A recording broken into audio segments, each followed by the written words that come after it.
Itu kasayf fa'ilam takto'hu koto'aka. Waktu adalah seperti pedang, maka jika kamu tidak menebasnya, ia yang akan menebasmu. Begitu kata pepatah Arab. Time is money, waktu adalah uang, kata pepatah Barat. Di tanah Jawa beda lagi, alon-alon waton kelakon, pelan-pelan saja asal terlaksana. Dalam ungkapan di atas, waktu tidak benar-benar berarti uang. Waktu juga tidak benar-benar bisa membunuh, karena sebab kematian terbesar adalah penyakit. Sementara uang yang berarti waktu, pada kenyataannya uang dihasilkan dengan kerja keras. Peran waktu dalam kalimat ini untuk menunjukkan waktu adalah hal yang sangat berharga. Waktu adalah nilai. Tapi benarkah waktu adalah sebuah nilai tanpa wujud, tanpa materi? Itu adalah pertanyaannya. Apa sebenarnya definisi waktu? Apakah waktu benar-benar ada? Tentu saja, kalau kita melihat kalender atau jam, itu adalah penunjuk waktu. Tapi yang sebenarnya kalender dan jam tidak benar-benar menunjukkan waktu. Mereka hanya menangkap detik dan menit, kemudian menunjukkan dalam rupa fisik, yaitu jam. Secara filosofis dan ilmiah, waktu dianggap sebagai dimensi keempat bersama dengan 3 dimensi spasial. Waktu dapat diukur, diuraikan menjadi unit-unit seperti detik, menit, dan jam. Digunakan untuk menggambarkan urutan peristiwa. Walaupun tidak dapat mengukur waktu dan menggambarkannya sebagai suatu konsep bergerak maju, beberapa pandangan filosofis dan teori ilmiah menyiratkan waktu mungkin tidak bersifat mutlak. Fisikawan teoritis mengemukakan bahwa waktu merupakan konstruksi pemikiran manusia. Waktu adalah konsep abstrak yang digunakan untuk mengukur dan merinci urutan peristiwa.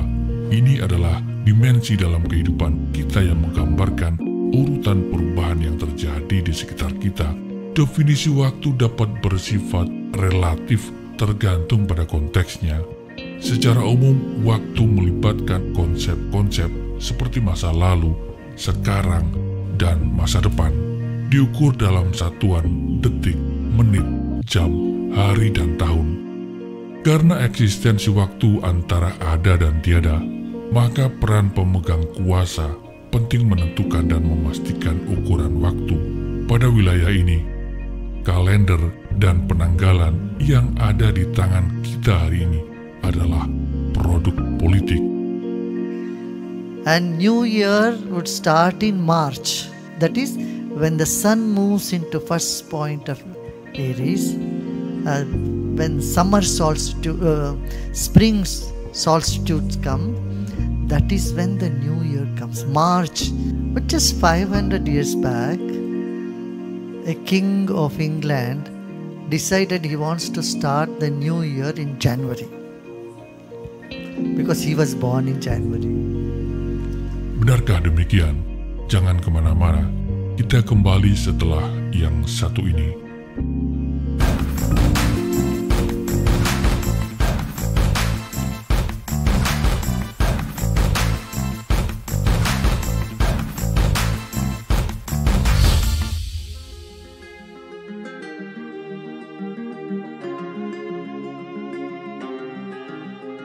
Video yang kita saksikan sebelum ini adalah potongan pernyataan dari Sri Ravi Shankar, seorang pemimpin spiritual asal India, pendiri Art of Living Foundation. Dinyatakan bahwa 70% bahasa Inggris berasal dari bahasa Sanskerta, menegaskan bahwa pada awalnya bahasa di dunia ini adalah satu. Kedekatan bahasa Inggris dengan Sanskerta merata di semua sendi kehidupan, sampai pada astronomi dan sistem kalender. Sampailah disebutkan pada satu peristiwa politik yang berdampak pada kalender Gregorian sekarang. Awal bulan yang dirayakan setiap pergantian dari Desember ke Januari. Ternyata pada awalnya pergantian tahun dimulai dari bulan Maret sesuai dengan pergantian musim. Penetapan jumlah bulan dalam satu tahun jumlah hari dalam setiap bulan, dan panjangnya satu minggu memiliki akar sejarah dan berkaitan dengan perubahan-perubahan di berbagai budaya dan agama sepanjang waktu. Beberapa aspek memiliki dasar alamiah, sementara yang lain lebih bersifat konvensi atau historis.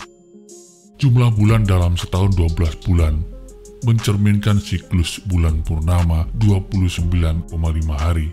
Dengan mengambil siklus ini, sebagian besar orang-orang kuno memutuskan untuk menyusun kalender dengan 12 bulan. Hal ini membuat total 354 sampai dengan 355 hari dalam satu tahun lunar. Sementara itu panjang bulan 29 sampai dengan 31 hari dalam kalender Gregorian bervariasi antara 29 dan 39 hari, mencerminkan usaha untuk mencocokkan siklus bulan dengan tahun matahari. Beberapa bulan dianggap memiliki 30 atau 31 hari, sementara bulan Februari memiliki 28 hari dan 29 dalam tahun kabisat. Penetapan panjang bulan ini melibatkan pertimbangan praktis dan historis. Jumlah hari dalam satu minggu, 7 hari.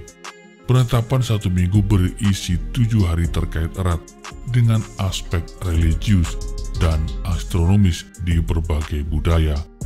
Dalam tradisi Yahudi dan Kristen, minggu yang terdiri dari 7 hari dipandang sebagai peninggalan penciptaan dunia yang diistirahatkan pada hari ke-7 atau Sabat. Minggu ini mencerminkan siklus astronomis dengan perputaran matahari. Sejumlah sistem kalender dirancang dengan memperhatikan siklus alam, terutama musim dan pergerakan matahari. Beberapa sistem kalender adaptif terhadap siklus alam, yakni kalender surya, kalender lunar solar, kalender tradisional Asia, kalender Ibrani. Kalender surya, sistem ini contohnya adalah kalender Gregorian yang digunakan secara luas saat ini. Kalender ini dirancang untuk mencocokkan tahun tropis matahari yang merupakan periode antara dua titik balik matahari berturut-turut. Kalender lunar solar contohnya adalah kalender Islam, di mana bulan baru dimulai dengan pengamatan hilal baru. Namun untuk menyesuaikan dengan tahun surya, umat Islam menggunakan sistem interkala yang memasukkan bulan ekstra secara periodik.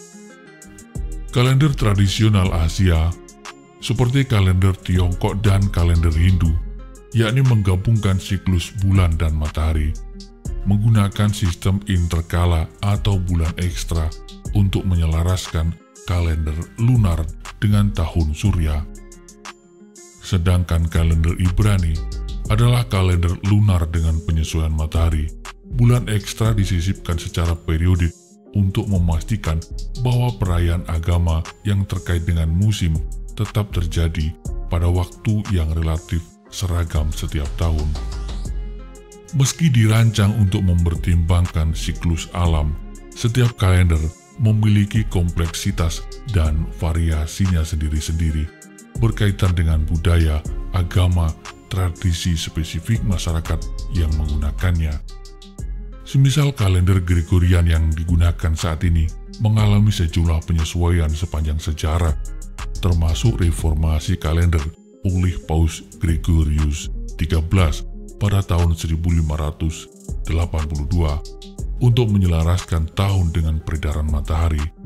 Penentuan waktu diukur dalam satuan waktu setiap hari, bulan, dan tahun terus mengalami evolusi dan adaptasi seiring berjalannya waktu dan perubahan budaya serta kebutuhan praktis masyarakat manusia.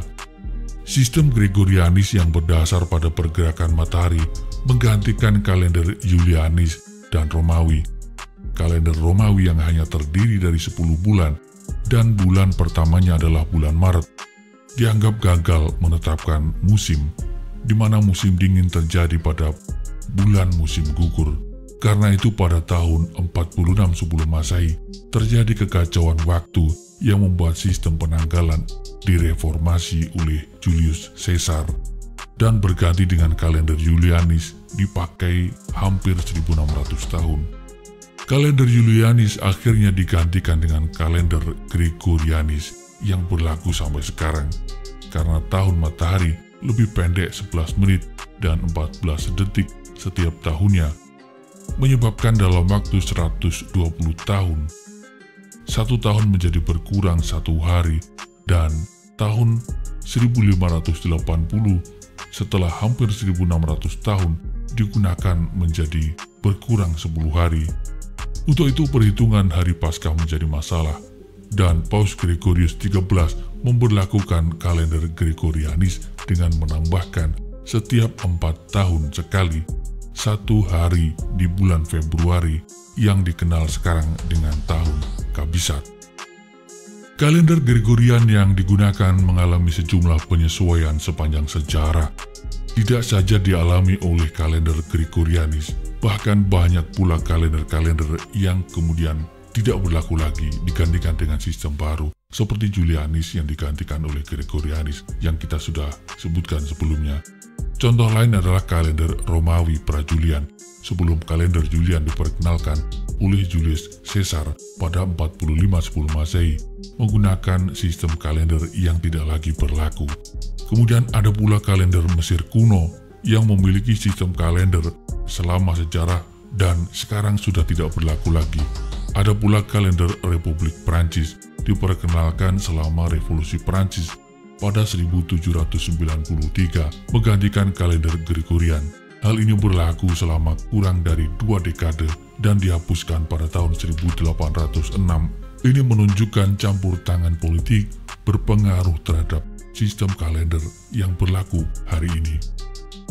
Ada pula kalender Revolusi Soviet, digunakan di Uni Soviet pada tahun 1929 hingga 1940.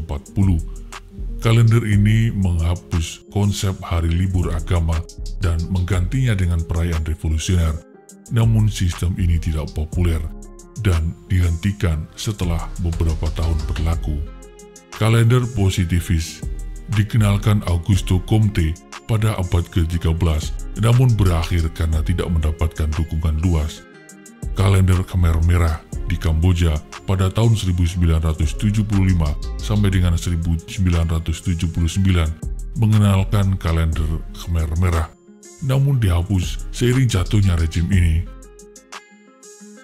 Tema yang dimuat dalam video ini terjadi puluhan bahkan ratusan tahun silam, sehingga sangat mungkin tidak sama persis seperti asal kejadian. Catatan sejarah bisa saja berbeda dengan bukti dan kenyataan. Terhadap hal itu, admin terbuka pada setiap masukan. Admin juga tidak menganggap bahwa yang kami sampaikan adalah satu kebenaran tunggal.